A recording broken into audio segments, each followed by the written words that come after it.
The Wild West didn't die with a gunfight, Elias Mercer once said. It died the day men stopped reaching for their guns at all. The shot echoed across Dust Creek just after noon, sharp enough to rattle the windows of the barber shop and send a flock of blackbirds twisting into the pale Arizona sky. 20 years earlier, that single sound would have frozen the whole town.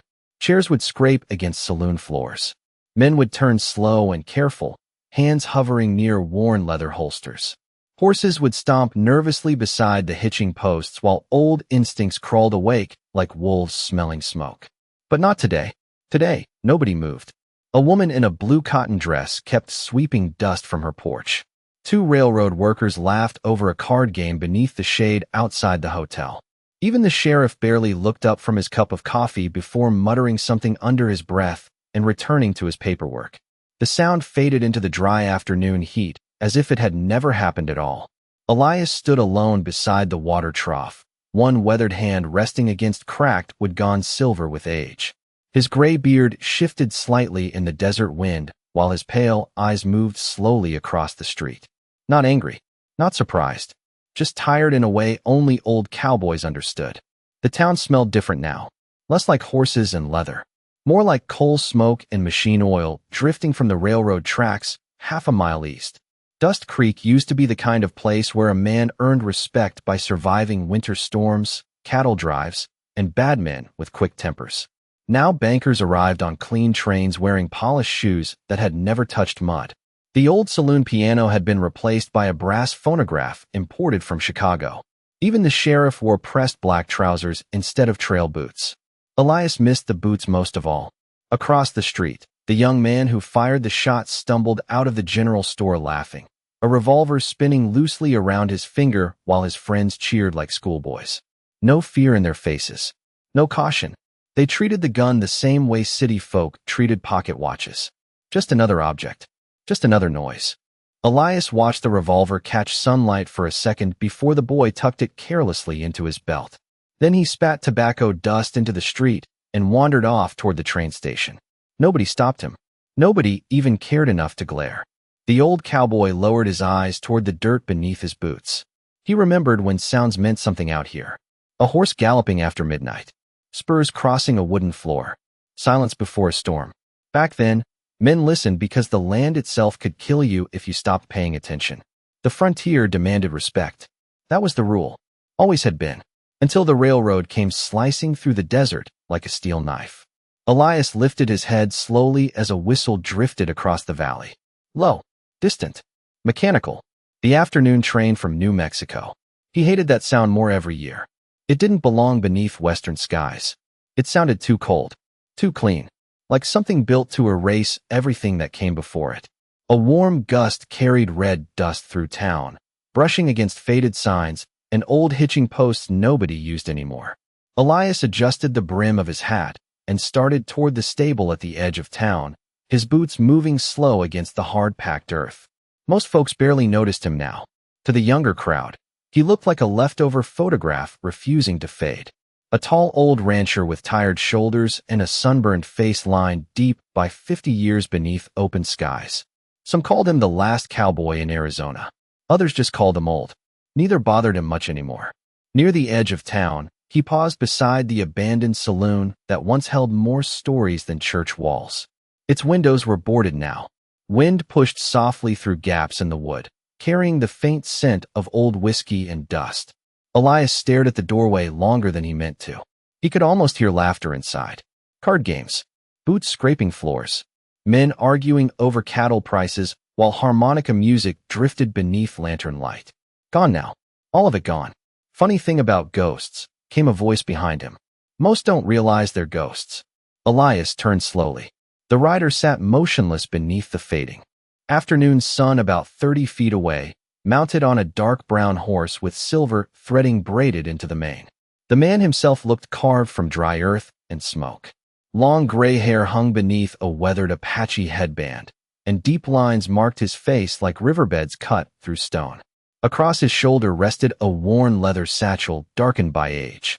A rusted Colt revolver hung low near his hip beside a necklace of faded feathers moving gently in the wind.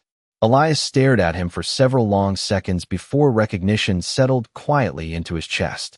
"Dakota," he said at last. The Apache elder nodded once. No smile, no greeting, just tired understanding passing between two old men who had survived longer than they ever expected. The train whistle echoed again across the desert. Dakota glanced toward the tracks far beyond town before speaking softly. "I came because the West is dying faster now." Elias looked away toward Dust Creek, where smoke drifted above new brick buildings replacing the old frontier shacks one by one. Somewhere nearby, a hammer struck steel. Sharp, rhythmic, final. "You're late," Elias muttered quietly. Dakota's eyes moved toward the fading horizon where the sun bled orange across the Arizona plains. "No," he said. "This is the last day it still remembers itself." The stable sat at the far edge of Dust Creek where the town gave up trying to look civilized and returned to dirt, mesquite brush, and silence. Elias Mercer pushed open the warped wooden door just as the evening wind began rolling colder across the valley. The hinges groaned like tired bones. Inside, the air smelled of old hay, saddle leather, and the faint sharp scent of horse sweat baked into timber over decades. It smelled honest. That was rare now. His horse lifted its head from the trough the moment Elias stepped inside.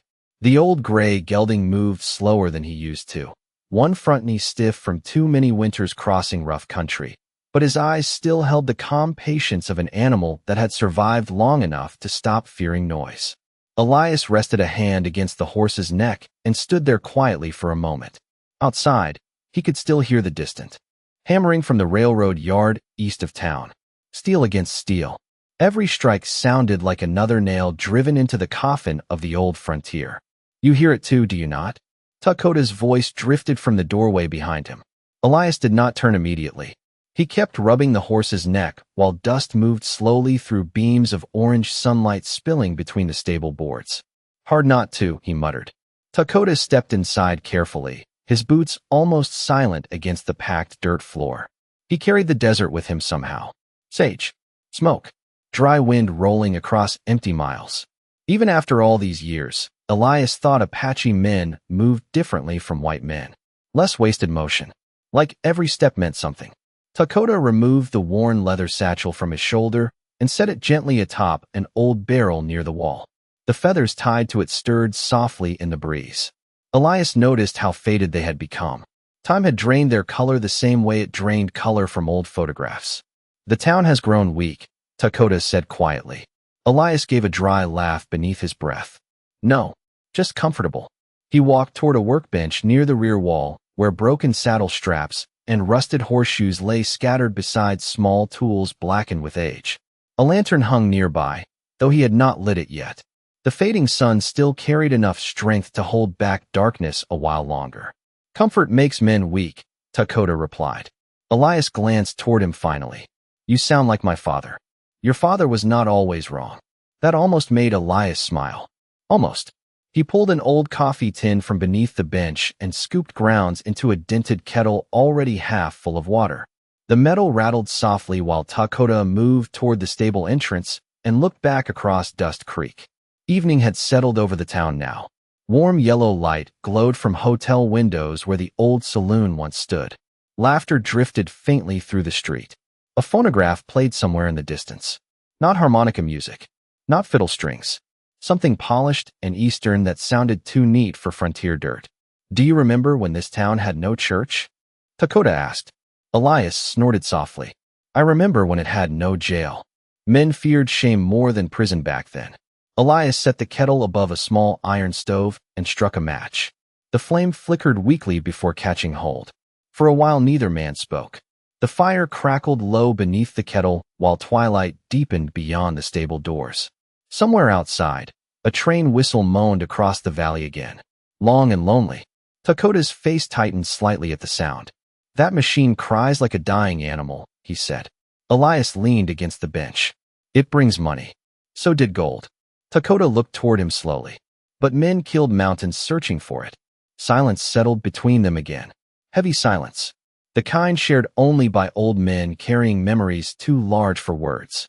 Elias studied the Apache elder carefully in the dim light. Dakota looked thinner than the last time he had seen him, maybe 6 years earlier near the border country. His hair had turned almost entirely silver now, and deep lines framed his dark eyes like cracks spreading through dry earth. But the eyes themselves had not changed. Still sharp, still watchful. "You rode a long way for a ghost story," Elias finally said. Dakota reached into the satchel and removed something wrapped carefully in faded cloth. He held it with both hands for a second before laying it atop the barrel. Elias stared at the bundle without moving. Somehow the stable felt colder suddenly. "What is that?" Dakota did not answer right away. Outside, the wind swept dust through town while distant voices faded one by one into the gathering night. Then the Apache elder slowly unfolded the cloth. A sheriff's badge rested inside. Old silver darkened by age, bent nearly in half. Dried stains marked the edges brown beneath the lantern glow. Elias stared at it for a very long time without speaking. The stable became impossibly still. Even the horse stopped chewing. "Where did you get that?" Elias asked quietly. Dakota's gaze remained fixed on the badge. "From the grave." Elias felt something shift deep in his chest. A coldness older than fear itself. "What grave?" Dakota finally looked up. "The one nobody else remembers." The kettle began to whistle softly behind them, but neither man moved toward it. Outside, Dust Creek glowed beneath electric lights while the desert beyond town slipped slowly into darkness. Two worlds touching for one final moment before one swallowed the other whole. The lantern flame trembled softly as night settled over the stable, throwing long shadows across old wood darkened by decades of dust and smoke. Elias Mercer could not take his eyes off the bent sheriff's badge resting inside Dakota's faded cloth. Something about it felt heavier than metal, like memory itself had weight. Outside, the wind pushed loose dirt through Dust Creek while the electric lights along Main Street flickered pale yellow against the darkness.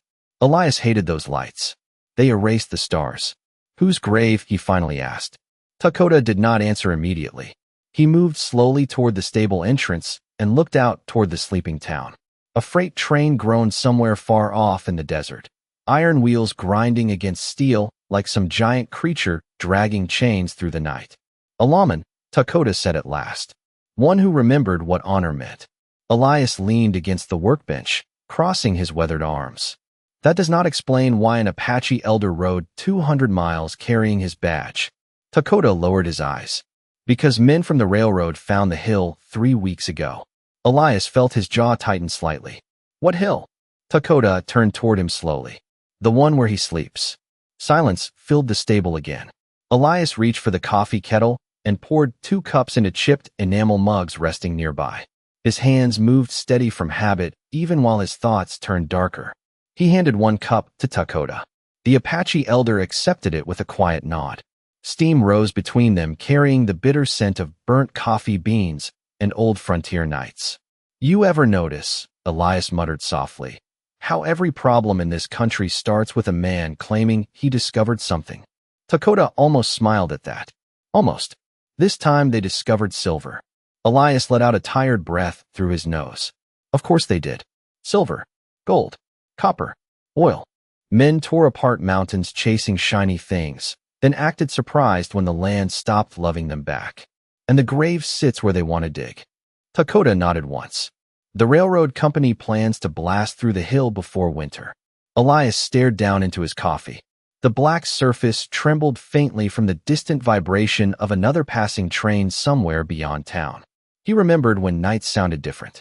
Coyotes, windmills creaking, horses breathing beneath cold stars. Now even silence belonged to machines. "You said nobody remembers the grave," Elias said quietly. "Then why protect it?" Dakota looked toward the lantern flame. "Because some things should not disappear just because the world grows careless." Those words settled deep inside the stable. Elias looked away toward the dark corners where old saddles hung like sleeping ghosts. He understood exactly what Dakota meant, though neither man liked saying such things out loud. The frontier had not vanished in one moment. It disappeared slowly, one fence line at a time, one railroad spike at a time, one forgotten grave at a time. Outside, laughter drifted faintly from the hotel across town. Young men drinking whiskey imported from St. Louis. Young women wearing dresses shipped from New York catalogs. They danced beneath electric lights while the old desert waited quietly beyond the edge of town, patient as death. Elias rubbed his thumb along the handle of the coffee mug. Who was the sheriff? Dakota lifted the bent badge carefully from the cloth and turned it over in his hands. The silver caught lantern light for half a second before darkness swallowed it again. His name was Samuel Rayner. Elias frowned slightly. Never heard of him. Most people did not. Dakota's voice softened. That was why he mattered. Elias looked up slowly. Dakota stepped closer to the lantern, the old badge resting against his palm. 20 years ago, he said quietly, there was a small Apache camp near Red Mesa. Families, children, old people waiting for winter to pass. Soldiers from Fort Wallace were sent to move them east. Elias said nothing. He already knew how those stories usually ended. Dakota continued anyway. Samuel Rayner rode with them because he believed law should protect people, not frighten them. The stable fire crackled softly beneath the kettle while wind hissed through the stable boards. Elias could almost picture it now. A younger sheriff riding beneath hard western skies, still foolish enough to believe right and wrong mattered equally out here. Something happened? Elias asked. Dakota lowered his eyes toward the badge. Rayner refused an order. Another silence. Heavy this time. Elias understood enough without hearing details. The West had always been full of men forced to choose between obedience and conscience. Most chose obedience. It paid better. He died on that hill. Dakota nodded once. I buried him myself before sunrise. Elias stared at the old Apache elder for a long moment. And nobody ever knew. No, why not? Dakota's dark eyes lifted toward him again. Because the railroad prefers dead heroes buried quietly. The lantern flame flickered harder as wind pressed against the stable walls. Elias suddenly realized Dakota had not come here asking for help. That was the strange part. The Apache elder looked too tired for requests. Too tired for hope itself. He had come because there was nobody else alive who still understood what that badge meant. Elias moved slowly toward the stable door and looked out across Dust Creek. The town glowed softly beneath modern lights while beyond it the desert stretched endless and black beneath the stars. Somewhere out there sat a forgotten grave holding the remains of a sheriff nobody remembered anymore. A good man swallowed by time and progress. Elias felt something old shifting awake deep inside his chest. Not anger, not pride, something sadder than both. Funny thing is, he muttered quietly, people think the West ended with gunfighters. Dakota stepped beside him. No, the Apache elder said softly. It ended when memory stopped mattering. The train whistle echoed again across the valley. Long hollow, lonely enough to sound almost human. And if you are still listening this far into the story, leave a like and tell me in the comments whether you think the Old West truly disappeared, or if part of it is still waiting out there beneath the dust. By dawn, the desert looked pale and endless beneath a cold gray sky. The kind of morning that made old bones ache before a man even climbed into the saddle. Elias Mercer tightened the worn leather straps beneath his horse's belly while frost clung lightly to the fence rails outside the stable. Dust Creek still slept behind him. No piano music now. No drunken laughter. Just silence broken now and then by the distant hiss of steam from the railroad yard.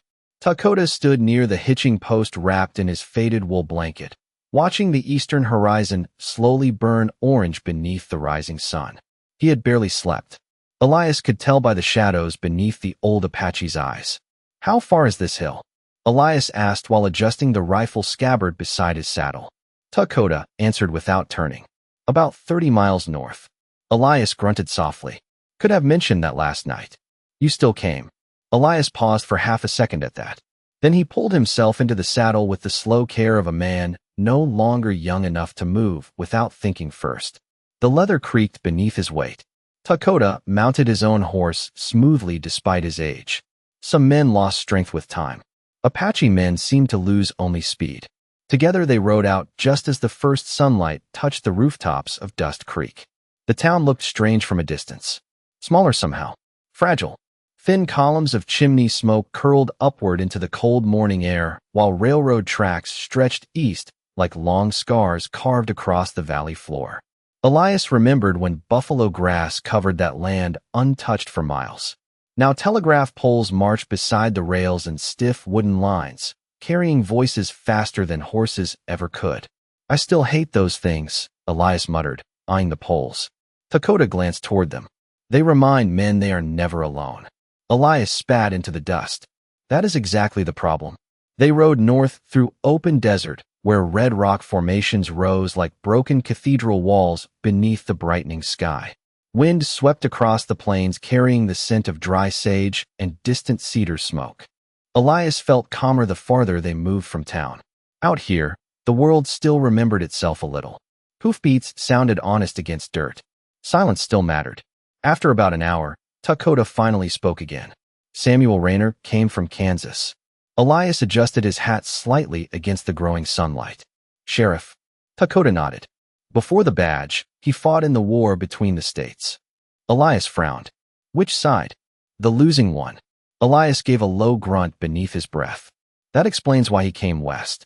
Half the frontier's built for men running away from old mistakes. Dakota looked ahead toward the distant mesas. Rayner was not running. No. He believed the West could become something better. Elias almost laughed at that, though not cruelly. Then he was the biggest fool who ever crossed Arizona. Dakota surprised him by smiling faintly. Yes, he said softly. He was. The horses continued forward through shallow arroyos and stretches of dry grass, shimmering gold beneath morning light. Far above, hawks circled lazy patterns against the sky. Elias could not remember the last time he had ridden this far from civilization. It felt strange, like stepping backward through time itself. What happened between him and the soldiers? Elias finally asked. Dakota remained quiet long enough that Elias thought he might refuse to answer. Then the Apache elder spoke carefully, choosing each word the way old men choose stones while crossing deep water. The officer at Fort Wallace received orders to clear Apache camps before winter. Elias stared ahead silently. He knew what clearing meant. Rayner escorted them because he thought law should protect families during the move east. Dakota's weathered hands tightened slightly around the reins. But when they reached Red Mesa, he saw there were mostly old people there. Women, children waiting for snow to pass. Wind whispered across the desert floor, while Dakota's voice lowered further. The officer wanted speed. Rayner wanted mercy. Elias swallowed quietly. The desert suddenly felt colder despite the sunlight warming the earth. So he refused? Dakota nodded once. He stood between the camp and his own. Men. Neither man spoke after that for several minutes. There was no need. Some stories became heavier if spoken too clearly. Ahead of them, the land slowly began to rise toward rough hills layered with red stone and scattered cedar trees twisted by decades of wind. Dakota pointed toward a narrow canyon pass cutting through the rock. The grave is beyond there. Elias followed his gaze. Something about the hills unsettled him. Not fear exactly. More like recognition. The feeling a man gets standing near old churches or forgotten battlefields where memory still clings to the dirt itself. As they entered the canyon, the air cooled sharply. Shadows stretched long beneath the stone walls while loose gravel cracked softly beneath the horses' hooves. Elias noticed strange marks carved into several rocks near the trail. Apache symbols faded by time and weather. Dakota saw him looking. Families passed through here for generations, he said quietly. Before fences. Elias nodded once. He understood. The frontier used to belong to movement. Trails. Rivers. Open sky. Then came property lines and railroad maps drawn by men who had never slept beneath desert stars. After another mile, Dakota suddenly slowed his horse. Ahead, near the mouth of the canyon, fresh wagon tracks cut deep into the dirt. Elias immediately noticed they were recent. Maybe 2 days old. Heavy wheels. Multiple horses. He felt his stomach tighten slightly. Dakota dismounted first and crouched near the tracks, brushing fingers across disturbed earth. His expression darkened. They found the pass, he murmured. Elias scanned the canyon walls carefully. Then he saw it. Nailed to a cedar tree beside the trail was a clean white survey marker with black lettering burned into the wood. Property of Southwestern Pacific Rail Company. Elias stared at the sign for a long moment while the morning wind hissed softly through the canyon. Then he looked toward Dakota. The old Apache elder had not moved. His eyes remained fixed on the survey marker with a sadness so deep it barely looked human anymore. And for the first time since leaving Dust Creek, Elias Mercer began to understand that this was no longer just about a forgotten grave. Something much larger was dying out here in the desert. The canyon narrowed as the two old riders pushed deeper into the hills, leaving the railroad marker far behind them like a bad memory nailed to cedar wood. Above, the sky stretched hard and blue between towering walls of redstone carved smooth by centuries of wind and flash floods. Elias Mercer kept glancing back over his shoulder even though he knew nobody followed them. Something about seeing that clean white company sign out here among ancient rocks had unsettled him more than he cared to admit. It looked wrong. Too new. Too confident. Like civilization had finally learned how to invade silence itself. Dakota rode several yards ahead, moving carefully through the narrow pass while his horse stepped around loose stones and dry brush. The old Apache seemed quieter now. Not angry, just distant. As though the closer they came to the grave, the further he drifted into memories nobody else could reach anymore. By late afternoon, the canyon opened into a hidden valley surrounded by steep cliffs streaked black with age. Elias slowed his horse immediately. The place did not feel like the rest of Arizona. Sound moved differently here. Even the wind softened itself. Small cedar trees twisted across the valley floor beside patches of faded grass and pale desert flowers struggling through cracked earth. Near the center stood a lone hill rising gently from the valley like the back of some sleeping giant. Dakota stopped at the edge of the clearing. There, he said softly. Elias followed his gaze upward. At first he saw nothing unusual. Just dirt, scattered stone, and thin grass moving beneath the breeze. Then the sunlight shifted. A weathered wooden cross leaned near the top of the hill, almost hidden among cedar shadows. Small, crooked, forgotten by the world. Elias removed his hat slowly without realizing he was doing it. "That is all?" he asked quietly. Dakota dismounted without answering. Elias followed a second later, boots crunching softly against dry ground. The air smelled faintly of cedar bark and dust warmed by the sun. Somewhere high above them a hawk cried once before silence returned. Together they walked toward the hill. No trail led upward. Time had erased it long ago. Elias noticed old stones arranged carefully along parts of the slope, almost invisible beneath weeds and dirt. Markers. Someone had once cared for this place. "You came back here often?" Elias asked. Dakota nodded. "Every winter." Elias looked toward him. "For 20 years? A man should not sleep forgotten." Those words stayed with Elias as they climbed. By the time they reached the top, the sun had begun lowering toward the western cliffs, pouring long rivers of gold across the valley below. The grave itself looked painfully simple, a narrow mound of earth beneath the leaning cross. No name carved anywhere. No dates. Only age. Dakota knelt carefully beside it, brushing loose dirt from the wood with slow, weathered fingers. Elias stood nearby in silence, hat still in hand. He had buried friends before. Cowboys. Ranch hands. Drifters who died alone beneath open sky. Most frontier graves disappeared after a few seasons. Wind erased names quicker than people did. But this place felt different somehow. He could feel memory holding on here, refusing to leave. Dakota reached into his satchel and removed a small tin cup along with a worn leather flask. He poured water slowly across the dry earth beside the grave. "For the journey," he murmured. Elias watched quietly. "Apache tradition?" Dakota gave a faint nod. "And yours too, once." Elias frowned slightly at that. Then he realized the old man was right. Years ago, cowboys did similar things for the dead out on cattle trails. A splash of whiskey beside a grave. A hat left hanging from a cross. Small gestures meant to remind the world somebody mattered once. Strange how men separated by language and skin color often mourn the same way beneath enough open sky. Elias crouched near the cross and studied the bent sheriff's badge. Dakota now rested carefully against the grave marker. The silver looked dull beneath evening light. "You really believed in this man," Elias said quietly. Dakota stared out across the valley for several long seconds before answering. "Samuel Rayner was the first white lawman I ever saw who listened more than." He spoke. Elias almost smiled at that. Then he truly was rare. Dakota nodded faintly. He understood something most men did not. "What is that?" The old Apache looked toward the horizon where sunlight bled deep orange across the cliffs. "The land does not belong to us." Wind moved softly through the cedar trees below. Elias lowered his eyes toward the grave. He remembered meeting men like Rayner once in a while during his younger years. Quiet men, Men who tried to hold civilization together without crushing everything beneath it. They rarely lasted long out west. The frontier rewarded hardness more than kindness. You said the railroad wants silver from this hill, Elias muttered. Takota's expression darkened slightly. Surveyors found veins beneath the cliffs last month. Elias shook his head slowly. Always silver. Always hunger, Takota corrected softly. The shadows grew longer around them, while evening settled across the hidden valley.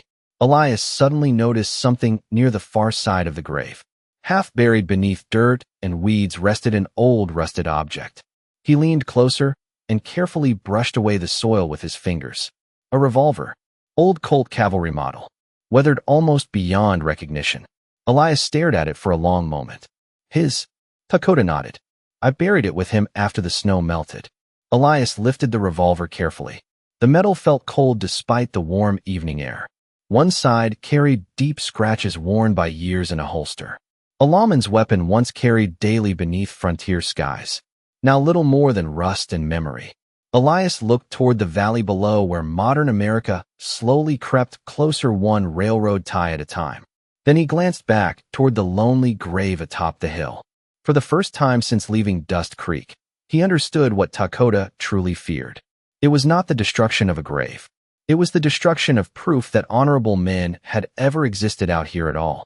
Darkness settled fully across the hidden valley by the time Elias Mercer and Takota built a small fire beneath the cedar trees near the hill. The flames crackled softly against the cold desert air while shadows danced across the rocks, surrounding Samuel Rayner's forgotten grave. Above them, the Arizona sky stretched endless and black, crowded with stars so sharp they looked close enough to touch. Elias had almost forgotten stars could still look like that. Back in Dust Creek, electric lights blurred the heavens into pale smoke. Out here, the night still belonged to God and silence. Takota sat cross-legged near the fire wrapped in his old wool blanket while a battered coffee pot warmed beside the flames. Neither man spoke much at first. Old cowboys and old warriors shared one thing in common. They both understood silence better than conversation. Wind whispered softly through the cedars, while somewhere far below in the valley a coyote called into the darkness. Elias leaned back against a flat stone, his hat resting beside him, eyes fixed on the dying orange edges of the fire. You know, he muttered after a long while, when I was 25, I thought this country would stay wild forever.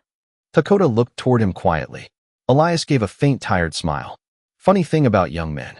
They think mountains and deserts care whether they survive. Takota nodded once. Young men mistake movement for permanence. Elias let out a low chuckle beneath his breath. That sounds like something carved into an old church wall. Maybe it should be. The coffee began bubbling softly over the fire. Takota reached forward and poured 2 cups with careful hands darkened by age and weather. Steam drifted upward, carrying the bitter smell of burnt grounds and cedar smoke. Elias accepted his cup with a quiet nod. You ever think about leaving? He asked suddenly. Takota frowned slightly. Leaving what? All this. Elias gestured vaguely toward the darkness beyond the fire. The desert. The memories. The graves. Takota stared into the flames for several long seconds before answering. A tree does not leave because winter comes. Elias lowered his eyes into his coffee. No, he murmured softly. It just waits to die where it stands. The Apache elder looked toward him carefully. You are more tired than you admit. Elias did not answer. Because it was true. The exhaustion had settled into his bones years ago. Not from ranch work. Not from age. From watching things disappear one piece at a time. Old cattle trails buried beneath railroad tracks. Frontier towns turning into cities with brick sidewalks and bankers from the east. Men trading saddles for office desks. Boys who carried polished revolvers but had never ridden 50 miles through a winter storm to save another human being. The West had not been perfect. Lord knew it had not. But it had once demanded something from people. Courage. Patience. Responsibility. Out here, weakness carried consequences. The land taught hard lessons because it had no interest in comfort. Elias missed that honesty. Rayner understood the land. Takota said quietly, almost as if reading his thoughts. Elias glanced toward the hill above them, where the lonely grave rested beneath moonlight. Hard to believe a sheriff from Kansas understood Arizona better than the railroad men building half this country. Dakota's expression darkened faintly. Railroad men understand ownership, not belonging. Elias stared at the fire. You really hate them. No, Dakota shook his head slowly. I pity them. That surprised Elias enough to look up. Dakota continued softly. Men who spend their lives conquering land never learn how to listen to it. Wind moved through the valley again, carrying colder air down from the cliffs. Elias pulled his coat tighter around his shoulders. You think the hill matters that much? Dakota looked toward the grave. Not because of silver. Then why? The old Apache elder's eyes reflected orange firelight as he answered. Because memory lives there. Elias frowned slightly. Dakota reached into his satchel again and carefully removed a folded piece of yellowed paper tied with leather cord. He handed it across the fire. Elias unfolded it slowly. The paper crackled softly beneath his fingers. Faded writing covered the page in careful script nearly erased by time. He squinted against the firelight while reading the first lines. November 3rd, 1881. If anyone finds this, tell my wife Clara that I tried to do the right thing. Elias stopped breathing for half a second. Rayner wrote this? Dakota nodded. Elias kept reading silently, while the fire popped and hissed beneath the cold stars. The sheriff described arriving at Red Mesa. Families frightened of soldiers. Children hiding behind cedar brush. An officer determined to force movement before snow arrived. Then one sentence near the middle tightened something deep inside Elias's chest. Law means nothing if mercy dies first. Elias lowered the paper slowly. Neither man spoke for a while. The fire burned lower now, casting softer light across the valley floor. Finally, Elias looked toward Dakota again. You kept this 20 years? Dakota nodded. Because someday someone needed to remember. Elias stared toward the hill where the forgotten sheriff slept beneath dirt and cedar roots while modern America crept closer every day with dynamite and railroad spikes.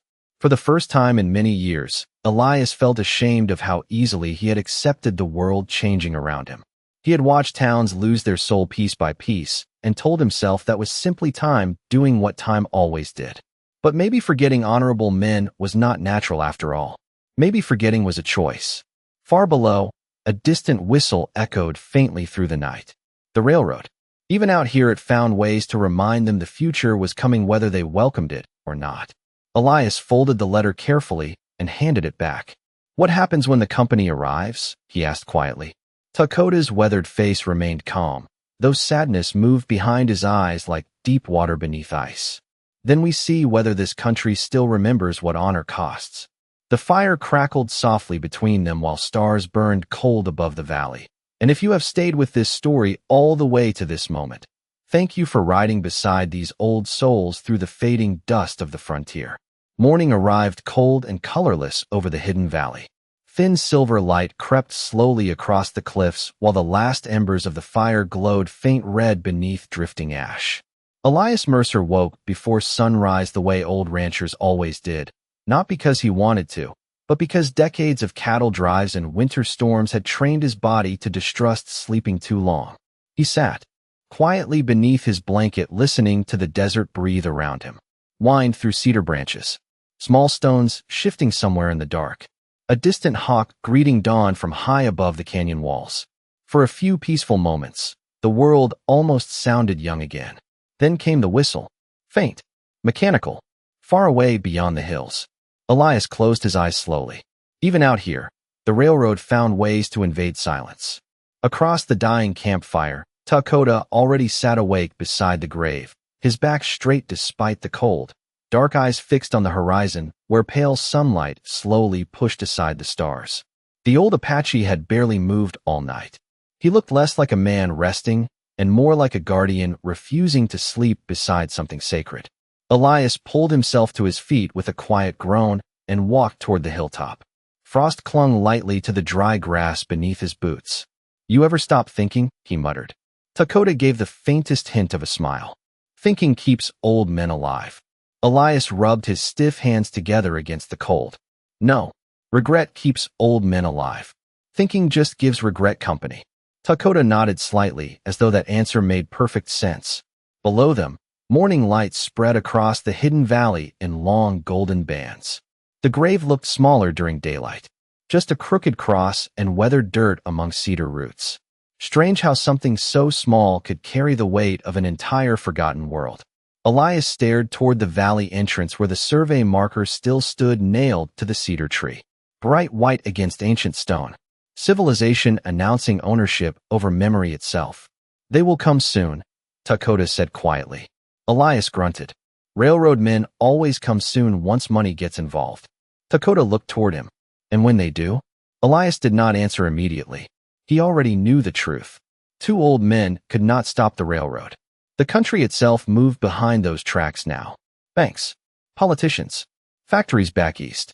The future rolled forward on steel wheels, and nobody cared what got buried beneath them. He looked down toward the rusted Colt revolver resting near the grave, then toward Samuel. Rayner's bent badge catching pale morning sunlight. You know what bothers me most? Elias finally asked. Dakota waited silently. Not the railroad. Not the silver. Elias lowered his eyes toward the valley floor. It is how easy it became. Dakota studied him carefully. Elias continued softly. 20 years ago, a grave like this would have mattered to people. Folks would have protected it because somebody decent was buried there. Now men look at a hill and only see profit. Wind swept gently across the grass while Dakota considered those words. The world changes, he said at last. Elias let out a tired breath. That is what everybody keeps saying. He walked a few yards away and stared out across the desert stretching endless beyond the cliffs. Somewhere beyond those distant ridges sat Dust Creek with its electric lights and polished hotel windows and boys spinning revolvers for entertainment. Boys who had never buried a friend beneath open sky. Boys who thought history began the day they arrived. I am tired, Dakota, Elias admitted quietly. The confession surprised even him. Tired of watching things disappear. The Apache elder rose slowly to his feet beside the grave. Then why did you come? Elias frowned. What? Dakota stepped closer, blanket shifting softly in the morning breeze. You could have stayed in town. Ignored an old Apache carrying ghost stories. Elias looked away, because the truth embarrassed him a little. I do not know, he muttered. Dakota's eyes remained steady on him. Yes, you do. Silence stretched between them. Somewhere below, a horse snorted softly near the camp. Elias stared toward the horizon, where sunlight now painted the mesa's deep orange and gold. Finally he spoke. Because men like Rayner are disappearing faster than Buffalo ever did. Dakota nodded once. And because part of you fears you are disappearing with them. That landed harder than Elias expected. He looked sharply toward the Apache elder, but Dakota's expression held no insult. Only understanding, which somehow felt worse. Elias lowered himself onto a flat stone near the grave and rubbed tired hands across his face. Maybe the railroad should just take the hill. He muttered bitterly. Maybe this country already made its choice. Dakota remained standing silently for several moments before answering. A choice made by frightened men is not always wisdom. Elias laughed softly without humor. You really believe memory can stop progress? No. Dakota looked toward the valley entrance where sunlight now touched the survey marker. But memory can remind men what progress costs.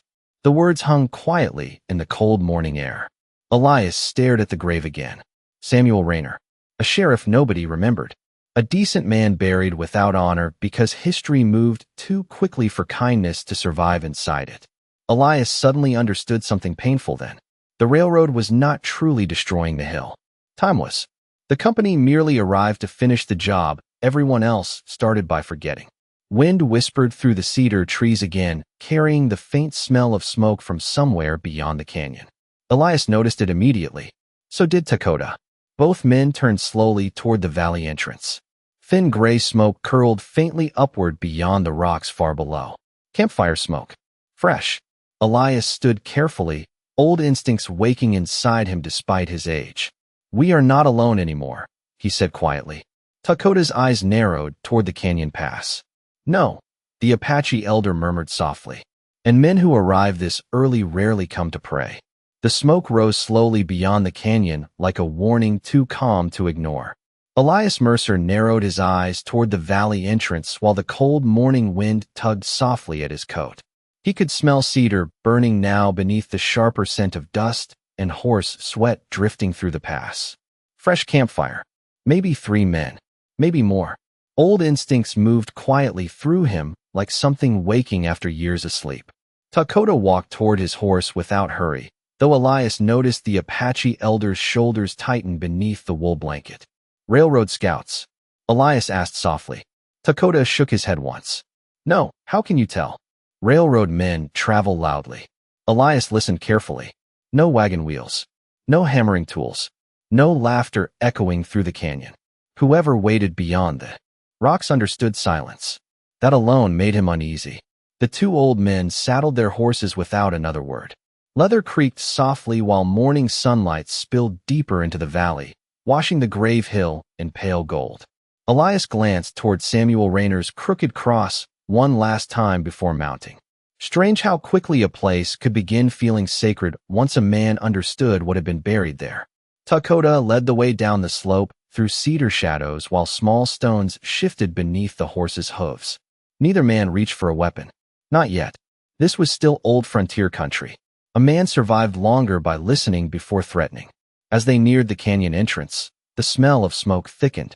Elias noticed fresh hoofprints now crossing the dirt beside the survey tracks left by the railroad company. 3 riders. Maybe 4. He studied the prints automatically the way ranchers studied weather signs. Heavy horses. Expensive shoes. Not drifters. The canyon walls narrowed around them until only a thin ribbon of sunlight reached the ground between red stone cliffs. Wind moved softly overhead, carrying the lonely cry of a hawk somewhere far above. Then Elias saw them. 3 horses stood tied beneath a cluster of cedar trees near the canyon mouth. Good horses.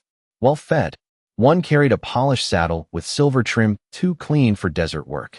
Nearby, a small fire smoldered beneath a black kettle, while 3 men stood studying rolled maps spread across a flat stone.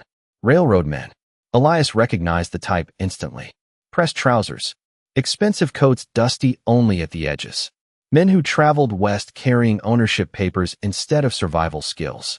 One of them looked up first as Elias and Dakota approached. Tall fellow. Thin face. Sharp brown mustache trimmed neat as a banker's signature. He removed his gloves slowly while studying the 2 old riders. Well, he said with a dry smile, I was beginning to think this valley belonged entirely to ghosts. Elias did not smile back. Depends who is asking. The man stepped forward politely enough. Harold Bennett. Southwestern Pacific Rail Company. He offered no handshake. Smart man. He already understood these were not the kind of men impressed by polished manners. We noticed smoke higher in the valley, Bennett continued. Figured somebody might still be wandering around these hills. Dakota remained silent beside Elias, dark eyes fixed steadily on the railroad men. Bennett glanced briefly toward the Apache elder before returning his attention to Elias. You gentlemen camping nearby? Elias spat lightly into the dirt. Depends what answer keeps you from talking too much. One of the younger railroad workers snorted quietly behind Bennett, but the foreman raised a hand slightly to silence him. Fair enough, Bennett said calmly. Truth is, we are surveying the canyon before construction begins next month. Elias felt something tighten low in his chest. Construction. Bennett nodded. Silver veins beneath these cliffs run deeper than expected. Company plans to reroute the tracks directly through the valley. Dakota finally spoke then, his voice calm as distant thunder. There is a grave here. Bennett looked toward him politely. Yes, we heard rumors. Rumors. Elias hated that word immediately. Men called sacred things rumors whenever prophets stood nearby. Bennett adjusted his gloves while continuing carefully. The company has no interest in disturbing anybody unnecessarily. We are prepared to relocate remains respectfully. Dakota's face did not change. You cannot relocate memory. For the first time, something colder flickered behind Bennett's pleasant expression. Not anger exactly. More like impatience wrapped in professionalism. Sir, he said evenly, the country is changing. Railroads connect towns. Mines create jobs. Families settle safely where wilderness once stood. Elias almost laughed hearing wilderness spoken like a disease needing treatment. Bennett continued. That is progress. Silence settled over the canyon for several long seconds. Wind hissed softly through the cedar branches while somewhere deeper in the valley a horse stamped against stone. Elias studied Bennett carefully then. The railroad foreman was not cruel. That was the dangerous part. Men like him truly believed they were building something better. They buried history beneath tracks and called it improvement without ever realizing what vanished underneath. You ever sleep outdoors during a desert storm, Bennett? Elias asked suddenly. The foreman blinked slightly at the question. I beg your pardon. I asked if you ever spent 3 nights freezing beneath open sky with no food except burnt coffee and rabbit meat. Bennett straightened faintly. No, Elias nodded once. Then you do not understand this place as well as you think. One of the younger workers rolled his eyes impatiently. It is just dirt and rocks. Dakota looked toward the young man quietly. Everything becomes dirt and rocks eventually. The canyon fell silent again after that. Even the railroad men seemed unsure how to answer. Bennett finally cleared his throat softly. Look, construction crews arrive in less than 2 weeks. Whatever sentimental value this hill carries, I suggest you make peace with it before then. Elias felt the old anger stirring faintly beneath his ribs now. Not loud anger. Worse, the slow, heavy kind that came when a man realized decency no longer mattered to the world around him. Bennett tipped his hat politely. Enjoy your morning, gentlemen. Then the railroad men returned to their maps while Elias and Dakota rode silently past them toward the canyon exit. Neither old man spoke until the valley disappeared behind the cliffs entirely. Finally, Elias looked toward Dakota beneath the growing heat of the Arizona sun. 2 weeks, he muttered quietly. Dakota nodded once. Yes. Elias stared ahead toward the endless desert where telegraph poles marched across the horizon beside railroad tracks stretching eastward into the future. Then he lowered his eyes toward the dust drifting beneath his horse's hooves. Funny thing, he said softly. For the first time in years, I think I finally understand what the West was really fighting to protect. The ride back to Dust Creek felt longer than the journey out. Maybe because silence weighed heavier now. Elias Mercer kept his eyes on the horizon while the Arizona sun climbed higher above the desert, bleaching the land pale gold beneath endless heat. Beside him, Dakota rode without speaking, the old Apache wrapped in quiet the way mountains wrap themselves in shadow. Somewhere behind them, hidden beyond red cliffs and cedar trees, Samuel Rayner's grave waited alone beneath the hill while railroad men measured how much silver rested underneath it. Elias could not stop thinking about that. Measuring. The modern world measured everything now. Land, water, men, even memory had become something people calculated in dollars. Dust rose softly beneath the horses' hooves as they crossed open plains broken by dry washes and scattered cactus. Far ahead, telegraph poles marched beside the railroad tracks in endless lines stretching toward the horizon. Elias hated looking at them. The poles reminded him of grave markers. Wooden crosses planted across the frontier 1 mile at a time. You are angry, Dakota finally said. Elias snorted beneath his breath. At my age, anger takes too much energy. Then what are you feeling? Elias considered the question for a while. Wind pushed heat across the desert, carrying the faint metallic scent of train smoke drifting from somewhere east. Finally, he answered quietly. Ashamed. Dakota looked toward him carefully, but did not interrupt. Elias shifted in the saddle, old leather creaking beneath him. I spent years watching towns change, watching railroad men buy land, watching decent folks disappear. His pale eyes stayed fixed ahead, and every time something vanished, I told myself that was just how the world worked. Dakota nodded faintly. Most men do. Elias swallowed slowly. But now I keep thinking about that sheriff buried alone under the hill. He shook his head once. A good man died trying to protect people, and the world forgot him so completely that strangers are about to blast apart his grave looking for silver. The Apache elder's gaze moved toward the distant tracks shimmering beneath heat waves. Forgetting is easier than remembering. Why? Dakota answered without hesitation. Because remembering demands responsibility. Those words settled deep inside Elias like stones dropped into still water. Responsibility. He remembered when men used that word differently. Back when a handshake still mattered more than legal papers. Back when sheriffs knew every widow in town by name and ranchers rode 50 miles through snowstorms because neighbors needed help repairing fences. The frontier had been dangerous, yes. Hard. Unforgiving. But it also forced people to depend on one another in ways cities never understood. Now trains brought canned food, factory tools, and polished strangers from the east who believed survival came from money instead of character. Around noon, they stopped near a shallow creek shaded by cottonwood trees trembling softly in the heat. The water barely moved over smooth stones worn pale by time. Elias dismounted slowly, knees stiff from hours in the saddle, and knelt beside the creek to splash cold water across his face. It smelled clean. Honest. He stayed there longer than necessary, listening to the soft current slip through the rocks. Takoto watered the horses nearby, while silence stretched comfortably between them. Then Elias noticed something carved into one of the cottonwood trunks beside the creek. Faded initials nearly swallowed by bark. JM plus EM. He stared at them quietly. My brother carved that, he murmured. Takoto walked closer. Elias touched the old carving gently with rough fingers. James Mercer. Summer of '82. A faint tired smile crossed his face. We camped here driving cattle north. Takoto studied the tree. He died young. Elias nodded once. Fever took him during winter. He looked toward the creek water again. Funny thing is, I had not thought about this place in years. The old Apache remained silent while wind moved through the cottonwood leaves above them, making soft, whispering sounds like distant voices. Elias suddenly understood something painful then. Memory disappeared unless somebody returned to touch it once in a while. Places died the same way people did. Slowly, quietly, forgotten one season at a time. That is what frightens you, is it not? Takoto asked softly. Elias frowned slightly. What? Not the railroad. Takota's dark eyes moved toward him steadily. You fear becoming forgotten too. Elias looked away immediately because the old Apache had struck truth clean through him again.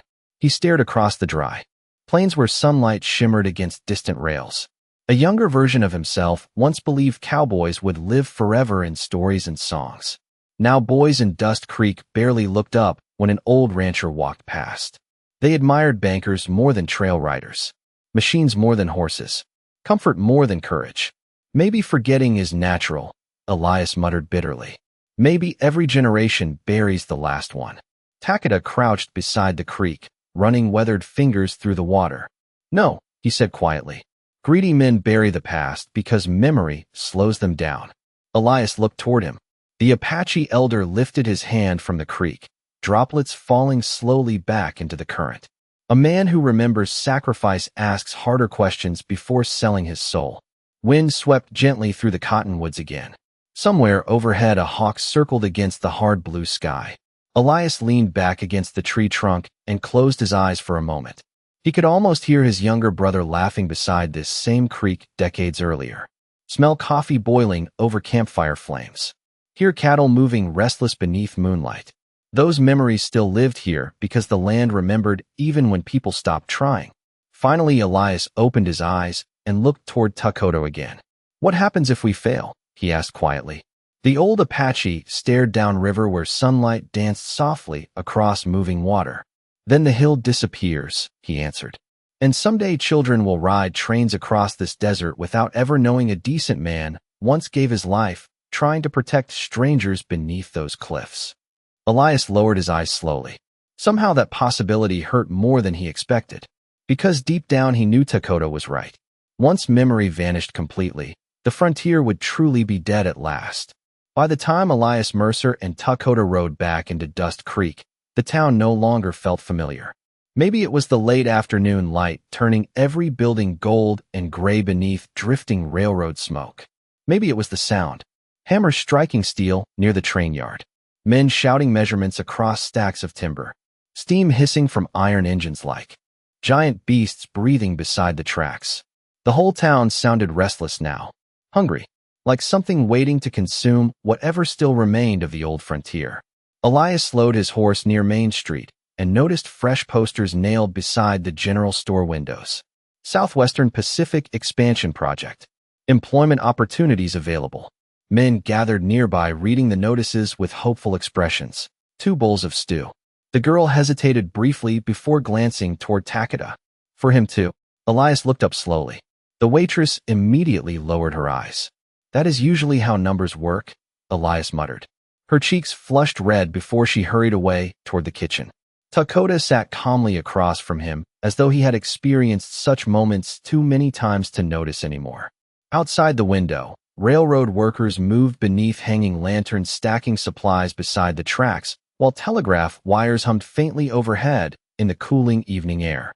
"The town has already chosen," Elias said quietly. Dakota folded his weathered hands together atop the table. "Most towns choose survival first." Elias stared through the window. "Funny thing is, people used to call survival honorable." The waitress returned with coffee cups trembling slightly in her hands. Elias thanked her softly while Dakota gave a respectful nod. The young woman looked surprised by that simple gesture before quickly retreating again. Steam rose from the black coffee, carrying familiar bitterness through the diner. Elias wrapped rough fingers around the warm cup and listened to conversations slowly return around them. Railroad talk mostly. Silver estimates. Land prices. Rumors about new hotels and electric streetlights arriving by winter. Nobody talked about cattle anymore. Nobody talked about trails or storms or horse breeding. The West had traded dust for paperwork. After several quiet minutes, the diner door opened again. Cold evening air swept inside, carrying the sharp scent of coal smoke from the train yard. Elias looked up automatically and saw Harold Bennett step through the doorway alongside two railroad surveyors from the canyon. Their polished boots clicked softly against wooden floors while townsfolk greeted them with eager smiles. Money always received warm welcomes. Bennett noticed Elias and Dakota immediately. For half a second, surprise crossed the foreman's face before polite professionalism returned. He approached their table slowly, removing his gloves. "Gentlemen," he said calmly, "did not expect to see you back in town so soon." Elias sipped his coffee without looking up. Town still belongs to everybody. For now. Bennett ignored the jab and glanced toward Dakota instead. "I was hoping perhaps we could speak privately tomorrow morning." Dakota's expression remained unreadable. "About the hill."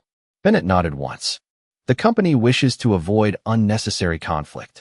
Elias finally lifted his eyes toward the railroad foreman. "Funny word. Conflict." Bennett met his gaze steadily. "I prefer peace where possible. Peace usually costs less than conscience." The younger surveyor beside Bennett shifted impatiently, but stayed silent. Bennett kept his voice calm. "Mr. Mercer, I understand sentiment. Truly. But the country cannot stand still forever because old memories feel uncomfortable about change." Elias stared at him for a long moment, then slowly set down his coffee cup. "You know what your problem is, Bennett?" The foreman remained polite. "I imagine you are about to tell me." Elias leaned back slightly in his chair.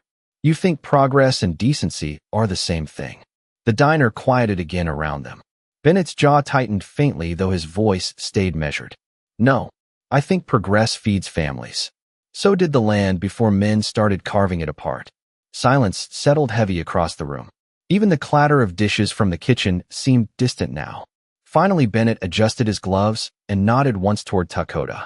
"Tomorrow morning," he said quietly, "the company makes its final survey decision." Then he turned and walked away with the other railroad men following behind him. The diner remained silent several seconds after the door closed. Outside, the evening train whistle echoed long and hollow across Dust Creek while lantern light flickered against railroad smoke drifting through town. Elias looked toward Dakota slowly. "Final survey decision," he muttered. The Apache elder stared into his untouched coffee. "That means they already brought the dynamite." The town barely slept that night. Elias Mercer could hear it from the small room above the stable, where he lay awake staring at cracked ceiling boards stained dark by years of lantern smoke. Somewhere beyond the window, railroad crews hammered late into the darkness near the freight yard. Metal striking metal. Sharp. Rhythmic. Relentless. The sound carried through Dust Creek like the ticking of a giant clock counting down toward something nobody could stop anymore. Elias finally sat up before dawn and swung his boots onto the floor. His bones ached from the long rides through the canyon, but the deeper pain sat elsewhere now, somewhere behind the ribs where regret lived. Outside, the desert air felt cold enough to bite. Thin fog drifted low across the empty street, while lanterns glowed faintly beside storefronts still closed for the morning. The town looked peaceful from a distance. Quiet. Almost innocent. But Elias knew better. Places changed long before buildings did. You could feel it in how people looked at one another. How silence sounded. How quickly men traded principles for comfort once enough money appeared. He walked slowly toward the stable yard where Takada already stood beside the horses, tightening saddle straps beneath pale morning light. The old Apache looked like he had not slept at all. "You planning to ride back there?" Elias asked quietly. Takada nodded once. The hill should not face strangers alone. Elias lowered his eyes for a moment. "You really think two old men can stop a railroad company?" Takada continued working without looking up. "No, then why go?" The Apache elder finally paused and lifted his gaze toward the awakening horizon beyond town.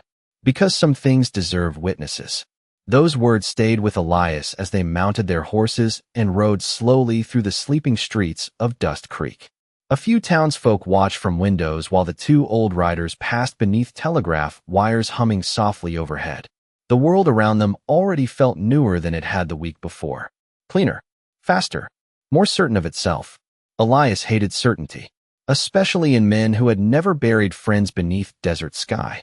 They reached the canyon by mid-morning. Dust already hung thick in the air long before the valley entrance appeared. Elias smelled dynamite first, then smoke, then fresh-cut cedar. His stomach tightened immediately. Around the bend, the hidden valley no longer looked untouched. Railroad wagons lined the canyon floor beside stacks of timber and iron tools. Horses stood tied beneath the cliffs while workers moved back and forth carrying surveying equipment and wooden crates marked with black explosive symbols. The sound hurt worse than Elias expected.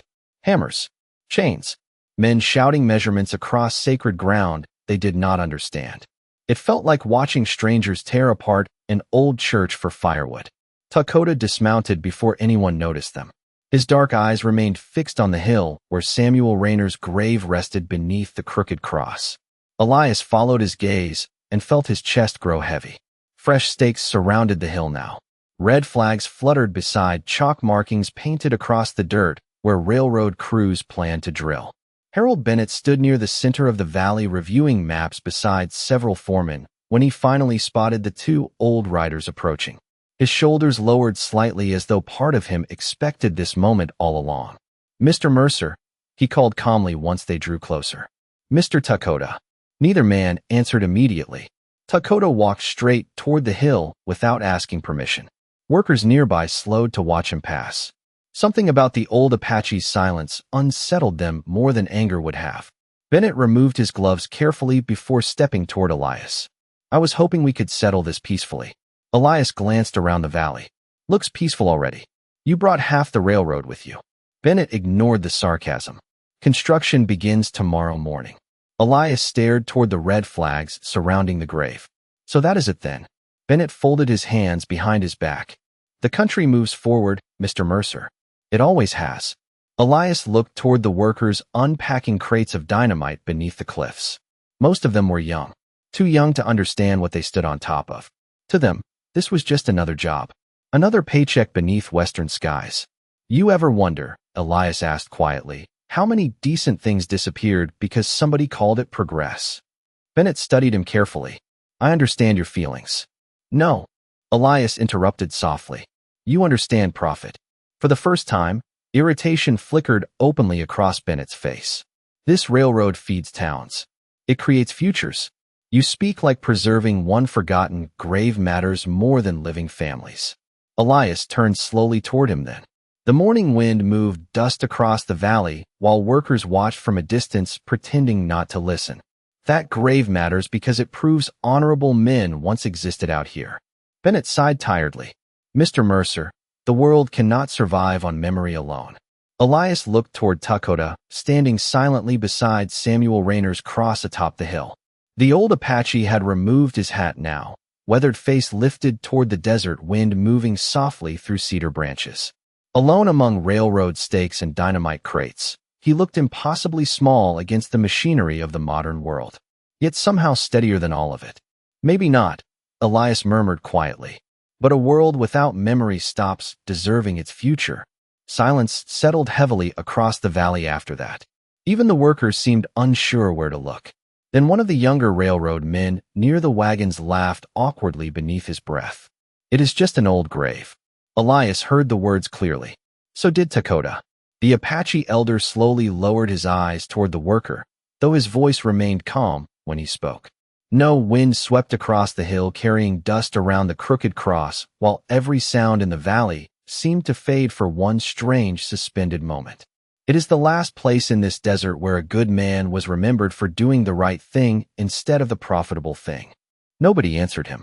Not Bennett. Not the workers. Not even the wind. Because deep down, every man standing there understood the difference.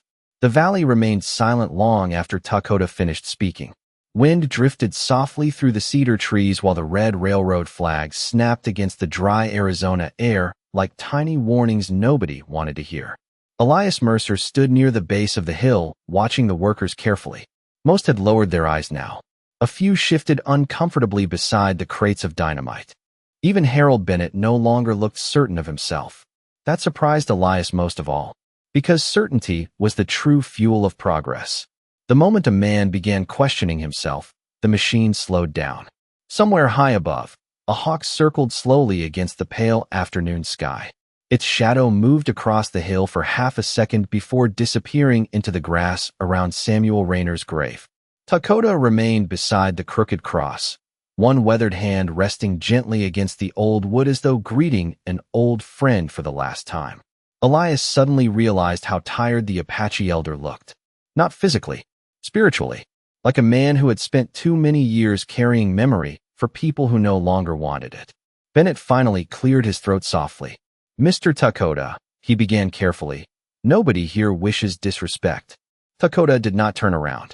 Intentions matter less than consequences. Bennett glanced toward the workers before stepping closer to the hill. This railroad will connect 3 territories by winter. Towns will grow. Families will survive because of it. Elias heard frustration beneath the man's polished words now. Not cruelty, just conviction fighting against doubt. Dakota slowly faced him then. The wind lifted strands of silver hair across his weathered face while sunlight burned deep gold against the cliffs surrounding the valley. And when your railroad finally reaches the ocean, the Apache elder asked quietly, what kind of men will be left standing beside it? Bennett frowned slightly. I do not understand. Yes, Dakota murmured. That is the problem. Silence returned once more. Heavy, uncomfortable, honest. Elias looked around the valley and noticed something strange happening among the workers. They had stopped unpacking equipment. Hammers rested quietly beside tool crates. One young laborer stared toward the grave with an expression almost ashamed. Another removed his hat without realizing he had done it. The old cowboy felt something shift inside the valley then. Small, fragile, but real. Memory moving through people like wine through dry grass. Bennett noticed it too. His jaw tightened faintly before he spoke again. Gentlemen, he said carefully, the company purchased this land legally. Elias finally stepped forward. Funny thing about legality, he muttered. It changes every 10 years depending on who owns the printing press. A few workers glanced toward him uneasily. Bennett kept his composure. Then what exactly are you asking for? Elias looked toward the grave, toward the bent sheriff's badge resting beside the crooked cross, toward the rusted Colt revolver half buried beneath desert dirt. Proof that decent men once existed before the world learned how to profit from forgetting them. Nothing, Elias answered softly. Bennett blinked. Nothing. Elias nodded slowly. That is the point. The railroad foreman frowned deeper now. Elias stepped closer until only a few feet separated them. Nobody here wants your money. Nobody is asking for ownership papers. He gestured toward the hill. We are asking whether this country still remembers how to leave one good thing untouched. Wind swept through the valley harder, now carrying dust around their boots, while the afternoon sun lowered slowly toward the western cliffs. Bennett lowered his eyes briefly toward the grave. For the first time since arriving, Elias saw uncertainty move clearly across the railroad man's face. Not weakness. Humanity. There was still enough conscience left inside him to feel the weight of what stood before them. The problem was that conscience answered to men far away in eastern offices counting silver profits by telegraph wire.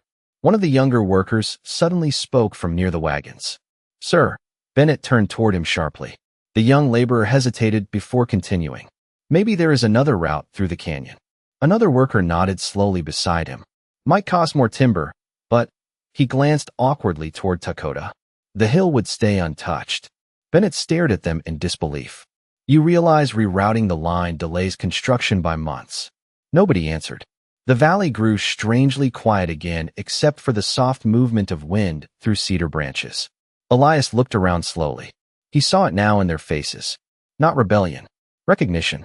These men suddenly understood they stood inside a story larger than railroads and silver veins.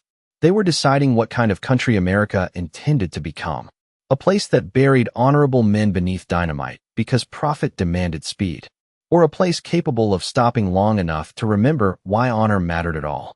Bennett removed his gloves slowly and rubbed tired fingers across his brow. He looked older suddenly. Less like a railroad executive.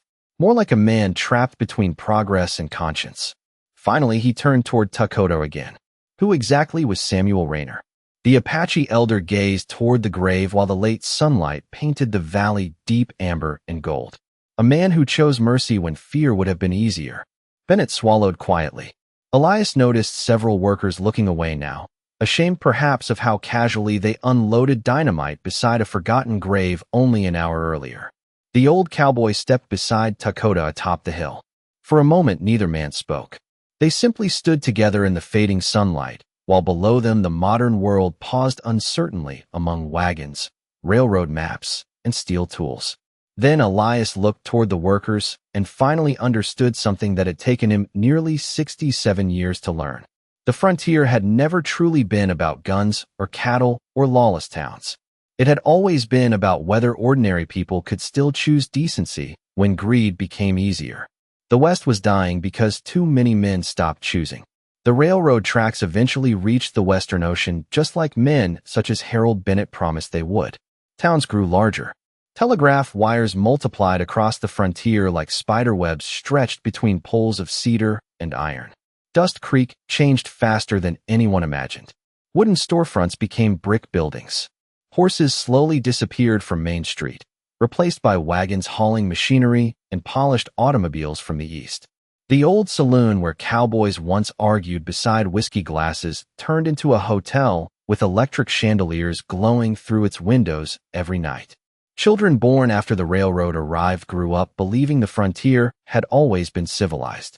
They never knew how wild the silence once sounded beneath western skies. But the hill remained untouched. In the end, Harold Bennett rerouted the tracks 3 miles south through a narrower canyon, where construction cost the company months of labor and more money than the investors wanted to spend. Some men back east called him foolish afterward. Others accused him of surrendering to sentiment. Bennett never argued with them. He simply signed the new maps quietly and continued building railroads across the country. Yet years later, folks in Dust Creek noticed something strange. Every time Bennett passed through town by train, he rode alone to the northern valley before sunset and stayed there until dark beside the old grave beneath the cedar trees. Nobody ever asked why. Tuckoto died 3 winters after the railroad changed course. Elias Mercer buried him himself near the edge of the hidden valley where morning sunlight touched the cliffs first each day. The old Apache requested no grand ceremony. No speeches. No priest. Only silence and open sky. Elias placed the faded feather necklace beside Tuckoto's folded hands before covering the grave with desert earth. Then he sat alone beneath the cedar trees until nightfall, listening to the wind move softly through the canyon walls. For the first time in his life, Elias understood why some men preferred silence over prayer. Silence demanded honesty. After Tuckoto passed, Elias continued riding to the hill every few weeks, even as age bent his shoulders and slowed his horse. Dust Creek barely noticed the old cowboy anymore. New generations filled the town now. Store owners from Chicago. Railroad families from St. Louis. Children who laughed at old revolvers displayed behind saloon counters like museum relics. Sometimes Elias sat outside the diner drinking bitter coffee while listening to young men talk about stocks, electricity, and Eastern politics with the confidence of people who believed history began the day they were born. He never interrupted them. There was no point.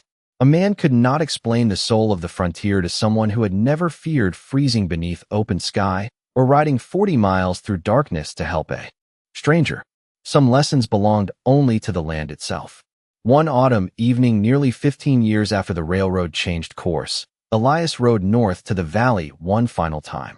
The desert looked different then. Quieter somehow. Older. The telegraph poles still stretched across the horizon, but even they seemed weathered now beneath endless Arizona wind. Time eventually humbled everything men built. Elias climbed the hill slowly, boots dragging slightly through the dry grass. Samuel Rayner's crooked cross still stood beneath the cedar trees, though age had silvered the wood almost white. Beside it rested Tuckota's smaller grave marked only by stacked stones and a single eagle feather moving gently in the breeze. Elias lowered himself carefully onto the ground between them with a tired sigh. Sunset poured deep red light across the valley while long shadows stretched beneath the cliffs. He removed his hat and stared quietly toward the horizon where the railroad tracks curved far south beyond sight. Somewhere in the distance, a train whistle echoed faintly across the desert. Older now, softer, almost lonely. Elias smiled faintly beneath his gray beard. "You were right," he murmured softly, though nobody living remained to hear it. Wind moved through the cedar branches above him, carrying the smell of dry earth and sagebrush. The old cowboy closed his eyes for a moment and listened carefully. No hammering steel, no shouting workers, just desert silence breathing beneath the evening sky the same way it had long before railroads arrived. For one brief instant, the frontier did not feel dead at all. Years later, long after Elias Mercer himself disappeared into the same western dust that claimed every cowboy eventually, travelers occasionally stopped near the hidden valley north of Dust Creek. Most never noticed the graves beneath the cedar trees. But now and then, curious children wandering beyond the railroad lines discovered the crooked cross atop the hill and asked station workers about it afterward. The answers always changed slightly depending on who told the story. Some claimed a sheriff slept there. Others said an Apache warrior guarded the valley. A few swore an old cowboy once defended the hill from railroad men. But the oldest station master in Dust Creek always answered the same way whenever anyone asked why the railroad curved south around that lonely stretch of desert. He would remove his hat slowly, glance toward the distant northern cliffs glowing red beneath sunset, and say quietly, "Because long ago, a few tired men remembered that honor still mattered more than silver." Then the trains would continue westward beneath darkening skies, while somewhere beyond the tracks, hidden among cedar trees and desert wind, the last quiet soul of the frontier still waited patiently for anyone brave enough to remember it. Thanks for watching this story. Subscribe to the channel for more heartfelt stories. Your support helps keep these stories alive. Tell me in the comments what you felt about this story and what kind of stories you want to see next. See you in the next story.